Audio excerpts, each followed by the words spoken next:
នោះនៅសាមសែងធុកនៅហុយ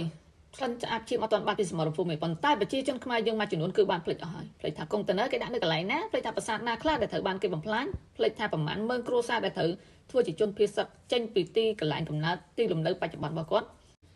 អ្វីដែលអ្នកទាំងអស់គ្នាកំពុងតែធ្វើនេះគឺអត់ខុសពីគេនិយាយពួកចៅធ្លាប់និយាយថាប្រជាជនខ្មែរយើងចង់ធ្វើអីដាក់ក៏បានដែរព្រោះប្រជាជនខ្មែរយើងឆាប់ភ្លេចយ៉ាងច្រើន3ខែ6ខែអត់ដល់1ឆ្នាំទេភ្លេចអស់នេះជាការពិតប្រជាជនខ្មែរយើងមួយចំនួនធំដែលកំពុងតែសប្បាយជាពិសេសគឺតាពាំងស្នងឫស្សីគាត់មិនត្រឹមតារីករាយធម្មតាគឺគាត់មោទនភាពក្នុងការប្រើប្រាស់តំណែងរបស់ស៊ីនទៀតហេតុអី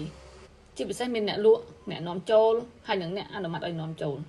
តើពួកគាត់គិតអីបើសិនជាគាត់និយាយថាគាត់បានយកប្រាក់ចំណេញទាំងអស់ហ្នឹងបានទៅឧបត្ថម្ភជាមួយនឹងជនភៀសសឹកឬក៏កងទ័ពដែរខ្ញុំជឿថាបងប្អូនជនភៀសសឹកឬក៏កងទ័ពគាត់អត់សប្បាយរីករាយនឹងទទួលយកប្រាក់អំណោយរបស់អ្នកទាំងអស់គ្នាទេបើសិនជាគាត់ដឹងពីប្រភពនៃការបានប្រាក់នឹងមកកងទ័ពយើងគ្រាន់តែមានការស្នើសុំសាមញ្ញមួយគ្រាន់តែចង់ឲ្យបងប្អូនប្រជាពលរដ្ឋខ្មែរពីឯការជប់ប្រើតំណែងសៀម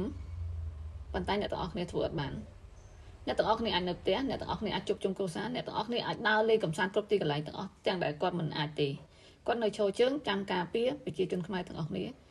គាត់បានសូមឲ្យអ្នកទាំងអស់គ្នាទៅបញ្ចូលបងកភ្លើងឲ្យគាត់ទៅលីកភ្លើងឲ្យគាត់ទៅដឹកស្បៀងឲ្យគាត់ឬក៏ទៅឈរបាញ់តទល់ជាមួយសត្រូវនៅសមរភូមិជាមួយគាត់ទេ